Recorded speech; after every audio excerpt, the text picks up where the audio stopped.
Welcome. This is Kat Trulino, Switzerland by Kat Next Level Staging and Design, if we have not met. And this is Kat's Home Chat, episode 64. And today we have a alumni guest who I'm going to bring on in just a second. I'm going to give him a little brief introduction. He was actually on our show last year, episode number 30, sharing with us how to navigate potential conflict with a couple, husband, wife, potential, who maybe one wants to sell the home and one doesn't. And that was a very interesting and enlightening episode. If you haven't seen it or you'd like to see it, you can go on our YouTube channel. Just Google or go on YouTube, Tada by Kat, Tadabykat, and check out episode 30 to see Brian on that. But today we've asked Brian, and actually he reached out because we've been soliciting that this month, happy February, by the way, and society tells us it's, the month of love and Valentine's, and that's a big money maker. And, I don't know, my feeling is, and so is my dear husband, is we celebrate love every day because that's really what it's all about. Life is love, giving love, sharing love, receiving love. So, but we wanted to honor the month of love, and the venue is self-love, because it all starts with loving ourselves before we can truly have a full cup to give to others. And Brian has raised his hand to share what I've been soliciting, and that is, Kat's Home Chat is all things home, and everything happens at home. And what better topic of love and self-love is sex. S-E-X. Yep, sex. I said the word. Hopefully we won't be taken off the air or whatever. But Brian has a technique, and you can kind of see it in the background there, the 3 C's. Brian could talk for hours on the topic, as he's told me. I'm like, oh, dude. That's for sure. Right? But yes, Brian's going to share with us what he has put together in his practice, the 3 C's. And I'm not going to steal your thunder here. Brian is an expert in neuroscience and behavioral sciences. He has studied 11 plus years now and has been in practice for 4 years helping other folks.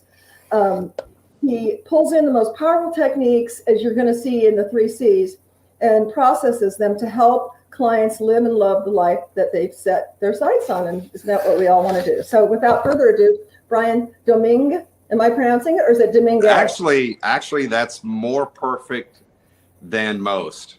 Yes, because even in my family, we've dropped the G at the end, but actually you are supposed to pronounce the G. We just, we've been saying it so long, we just say domain. But yes, actually, you are supposed to hit the G at the end. The U and E is language silent. has been special to me. So good for you. People are always telling me from all different countries, whoa, you got that. I don't know. Yeah. Maybe I, in another life, worked in the foreign embassy or something. Yeah. That's French, right, Brian? Yes, ma'am. French. Okay. Yep. So it's not Domingue. Correct. It's Domingue. Domingue. Welcome, Brian. Thank you, Kat. Good to see you again. It's nice to see you again. Thank you so much for raising your hand and wanting to be a part of Self-Love Month of February. I really, really appreciate it. You're launching out the first week of February wonderfully. And I love that you have this format. Things can be so like up in the air or hard to really get your hands on, to actualize something. But, we all, no matter what kind of relationship we're in, we want to have a better, a good, a quality, a loving sex life. We're all sexual beings. And sometimes we just don't know how to navigate through that. So, Brian, you and I were talking a little bit before the show on, because I'm always curious, the first one, curiosity. I'm always curious how folks got into the line of business that they're in. So tell us a little bit about what inspired you to want to be, I'm going to call you a life coach. You're a coach. What inspired you?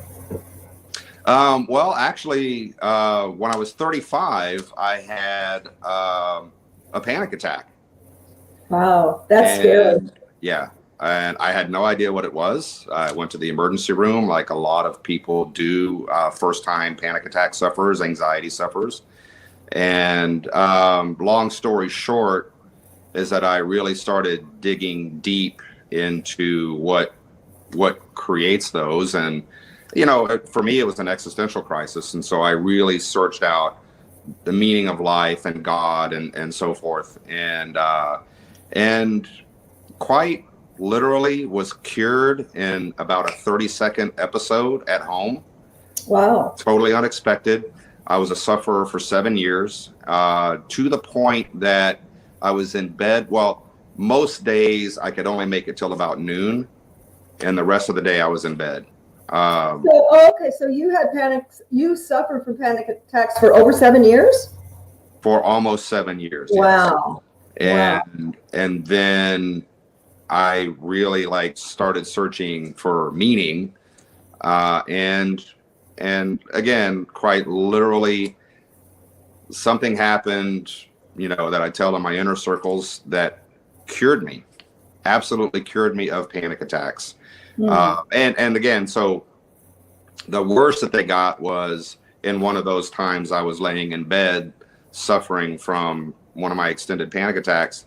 It was so bad. My nerves were so on edge that I accidentally ran my fingertips along the sheet, and it felt like electrified fire running through my entire body. And I had no idea what, and I finally went on meds. I went on Lexapro, 40 milligrams a day. And anyway, like I said, but I searched for the deepest and most existential meaning. It wasn't just physiology. It was spiritual. It was relational. Absolutely, because it all starts in here. Right. So, so one day at home, that in, I'm sorry, I didn't mean to interrupt you. Go ahead. It's okay. So one day at home, just something hit me, and in an instant I was cured. And I know it's unbelievable. It's unbelievable when I say it, but I was cured. So then, I was separated, getting a divorce 7 years ago, and started digging even deeper. It's like, why didn't I see this coming? Sure. Like, what's going on? And so, just really took a deep, hard look and completely dropped everything I knew and rebuilt. Awesome. based on what suited me best. I let go of my past, and I started rebuilding based on what every psychologist and philosopher and the things that you can the things that I gather things based on a preponderance of the evidence, because there's a lot of fake psychology out there, and it's like, okay, well, if I've got this and I'll put this aside, I'm going to keep studying, I'm going to keep adjusting. And then if I come across it again, and I come across it again, and I come across it again, okay, then that's true. And then I'm going to incorporate that into my life, and then I'm going to teach other people how to incorporate that in their lives. Right. So it's been quite an adjustment. It has completely changed my life. It's completely changed my relationships with my kids. And when we get healthier, that is the side effect. And right. Thanks for sharing that story. I know sometimes, it's to be very vulnerable and share your past, but so many, as I mentioned to you, so many healers, people who heal and teach, they come from seeing the magic in healing themselves first. And then, I have a saying, you don't keep what you don't share. And so, once you share it, that's the biggest gift of all. Yeah. And everything, and this is going to segue right into this topic, because really everything does, in my opinion. It starts with our thoughts. Our thoughts create our beliefs create our actions, and our actions create our life. So change your thoughts and you will change your life. So today's episode, we're going to share with you on how you can first start with changing your thoughts and implement that down the continuum of your beliefs and your actions. So tell us, Brian, a little bit about the 3 C's that you have up on your screen here, and how that relates to our topic today. First of all, so bigger picture, when like, let's say anybody who's viewing this, or anybody who finds themselves lost or depressed, and with no direction, let's say, one of the fundamental ways of being a personality type. This is deeper than your emotions. This is deeper than what has happened to you. This is deeper than how you feel about yourself and how you feel about people and how you feel about the world. So this is actually incorporated. These are qualities that are incorporated into your personality type. You're born with one or all three of these: curiosity, creativity, and conscientiousness. Now, and conscientiousness is one of the big 5 personality traits. And so and one of the things too is that across almost every study that I've ever read or heard, these are the 3 traits of successful people. These are the 3 characteristics of almost every successful person. They're curious, they're creative, and they're conscientious. And conscientious is both a measure of output, so your productivity, as well as your attention to detail. In the big 5, it's mostly a measure of output, but conscientious, like, well, how much do you know, right? And how well can you describe, and how well has it been explained to you? So that's a level of detail that we all need to understand, even in your own business, right? And it's like, people hire you because of the amount of detail that you put into it, right? Okay. Those in the details. Right. So,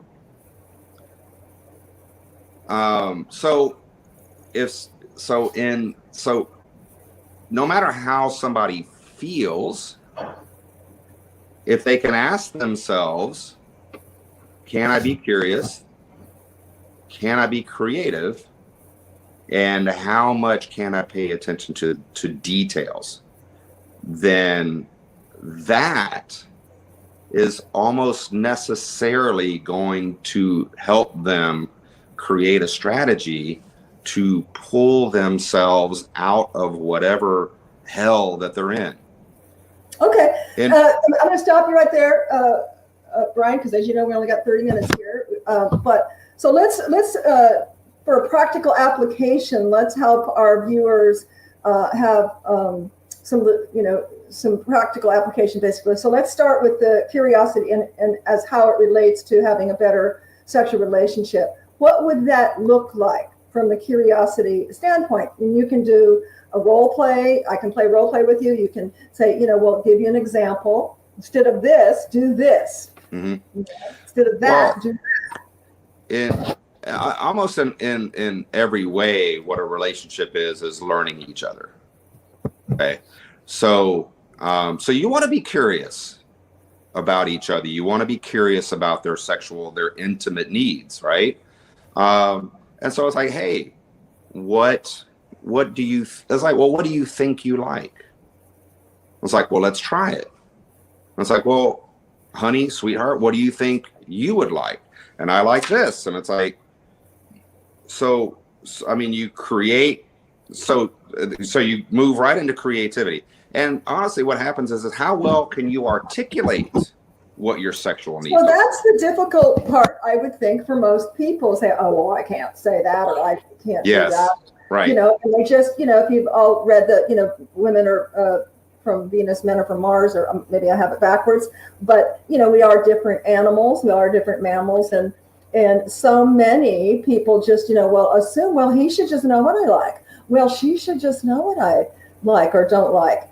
And, if you've read the 4 agreements, that's one of the agreements. You don't want to ever assume, right. Because that really gets us in trouble, and it doesn't get anybody getting their needs. So, I like how you kind of framed it, Brian. It's such, like, it doesn't have to be scary, or sexually graphic. It can be, hey, if you could wave a magic wand, what would your perfect sexual experience be like? I'm curious. Use the word curious. I'm curious. Right. And, I'm going to get into later, the three F's, but I call it the three F's, but one of them is fun. Have fun. It doesn't have to be serious, daunting, and let's bring out a manual and, have awkward conversations. It can be, like you said, Brian, hey, what do you like? What do you don't like? What do you, how would you see a perfect romantic sexual evening? What would that look like for you? Yeah. Right? Right. And I think, it's unfortunate. And I came from this background. It's like, oh, we sex is a taboo subject. Right. It's like, well, so then maybe you move into adulthood believing that sex is a taboo subject, and you just kind of take it for granted. And it's like, well, then sex becomes potentially completely unfulfilling. And it's like, you don't even know. And it's like, well, it's like, how clearly can you even articulate let's say if you've grown up in in a sexually repressive environment, like you don't even know that you can talk about it. You just assume. And then, you don't even know what you don't know. Yeah. And women do it to women. Men do it to men. Men do it to women. Women do it to men. And it's like, Jesus, it's like, okay, well, it's like, you got to get curious, right? And in a big way, you're going to have to like maybe reframe and actually redefine like what a really healthy, like passionate sex life looks like, and let go of let's say the stigma of the past, right? If you grew up in that kind of environment. But let me say this. There are two ways to have sex. And, when I teach Maslow's pyramid, at the bottom of Maslow's pyramid is physiological needs. And one of those is sex. So it's just sex. Well, you can get that at any bar, right? Or pay someone, right? That's sex. That's a physiological exercise.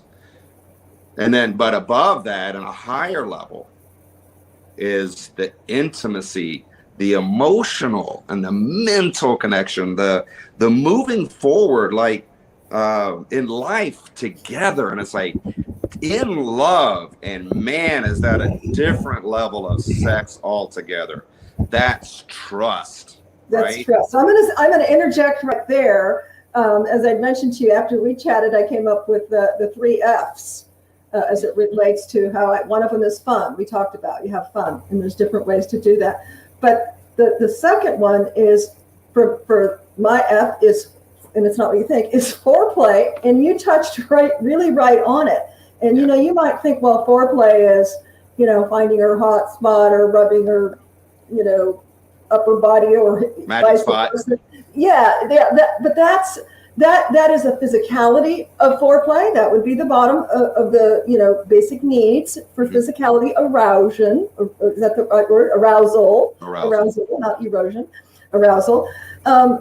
But in actuality, foreplay can be as simple as calling your significant other on the phone and having a little sweet talk on the phone, leaving a note on the mirror, putting something in their lunch, grabbing them or giving them a passionate kiss, not just a peck on the cheek before they leave or when they come home. Wouldn't you say these are all, because foreplay starts up here? Yep. It's not soft porn or hard porn. It starts up there, the arousal, before the act actually happens. So that's my second F. But it plays right to what you were saying, Brian, is the mental, to have that passion, to have that passionate, in love, unconditional love for your partner. It's not, okay, it's time, let's go. Then it's just an act of physicality, and that leaves everybody pretty empty. Yeah. Typically women more than men, but men need, you're a man, you tell me, a man needs more than just the physical release. He can do that himself. It's not going to give you that connectedness that you feel when you are in love with your partner. Right. Yeah. and let me say this. So we have six basic human needs, and mostly we need safety, routine, and structure, the trust that we need to count on something. But Yep. we're roughly 30% variety, probably men more than women, but we need variety. Women need variety, men need variety. It's why we take vacations. It's why we, buy a new car, let's say, or go shopping at the mall, or, or start binge a new show, let's say. Okay, we need variety. Sometimes we watch a horror movie. Sometimes we watch a rom-com, right? So the thing is, okay, put that in your sex life. And I was coaching somebody last year, late last year. Like, okay, how can you spice it up in your bedroom? And it's like, what does she like? And it's like, well, she watches a certain show, and I can tell that she gets aroused when. It's like, okay, so it's like, go buy the costume that's related to her archetypal hero on the show that arouses her. When she gets home, be in that, be her hero, be the variety, be the one who spices it up, right? So do that. And it's like, put it on. It's like, give her the variety. And like, then you're teaching. It's like, he's teaching her variety. Brian, I'm going to play devil's advocate, because that may not be in everybody's bailiwick of. It may not be. Yeah. So if that's not particular, maybe just do the mask, or just you have to, in two consensual adults, one adult may like something that's completely anti what the other one. That's where it goes back to the, curiosity and communication. I think those go hand in hand as a sub C, is curiosity and, hey, what do you like? Hey, what in your perfect, yada, yada. And then you find out the information, oh, well, I would never, that makes me feel very uncomfortable. Or, yeah, I could be open to trying that, because, it has to feel comfortable for both. So, yeah, but good idea. And it comes back to what you're saying again, is curiosity and creativity, which brings in that, as you mentioned, needing variety, so variety comes in many flavors, Sure. There's thousands of ways you could bring variety into the bedroom. Maybe you bring in fruit, Right. Maybe you bring in a costume. Maybe you make love with the lights on instead of the lights off. Right. Yeah. Right? Well, the point is how conscientious can you be in providing that 30%, that variety, right? That you're looking for. And, and again, it's like, your partner has to be aware enough, and has to be able to be articulate enough to say, this is what I want, this is what I like. And it's like, well, and even if you can't be articulate on either side, male or female, or, partner, it's like, well, let's explore it, right? Like, be creative and see how it works. See, is it uncomfortable, or is it comfortable, right? Have you had couples, Brian, like that like neither one of them, both of them? I mean, usually there's a yin and a yang, typically, where one's more assertive or articulate than the other. But Sure. Have you had it where the challenge has been where they're both kind of introvert and maybe lacking in the articulation side? And then what do you do then? Sure. Well, so then we get into maybe things that are uncomfortable and awkward for them at first. Get them to stretch them, right? Make Open it up, feel comfortable. open up, and is it mental? Is it emotional? Is it physical? Do you have a self-image issue? Do you have a sex issue? Do you have a problem in the past? Is it the past? Is it him or her? Is it present? Because, people typically don't even know what's happened in the past, and then they're projecting it out in their present. Yeah. And it's like, look, and so teach them to express themselves, right? Open up. Let's talk about it. And yeah, and including for me, it was incredibly awkward. incredibly. But you know what? And you know what people are craving? They're craving the damn truth these days, and not just about sex. It's like, God, if there was something just reliable that I could count on. People are so lost and angry and upset and anxious and depressed because they're not getting the truth. And it's like, man, it's like, even sometimes when it hurts, and I hurt people's feelings all the time in my coaching. And it's like, even if it hurts, at least it's the damn truth, because you can be moving on a truthful, true trajectory in your life. And if it's a man and a woman, or man and man, or woman and woman, and they want to work on their sex life, then it's like, let's get you to describe and explain as articulately as possible. But it does take two. You can't have one partner that doesn't want to work on it. That's like anything, in a relationship. It takes two wanting to make it happen. That's correct. So what you're describing too, as a coach, your job is to, when it's a couple that I described, where they're both, kind of introverted and not, they're both a yin yang or yang yang, is to help provide a platform where there's a level of trust, because usually that's typically where there becomes a shutdown, is there's a lack of trust. So, in peeling off the layers one by one, trust happens over time. So, that's where, if someone in that condition needs someone to help pave the road and lead them, to a union of trust, I think that's going to open the doors to them being curious, being creative.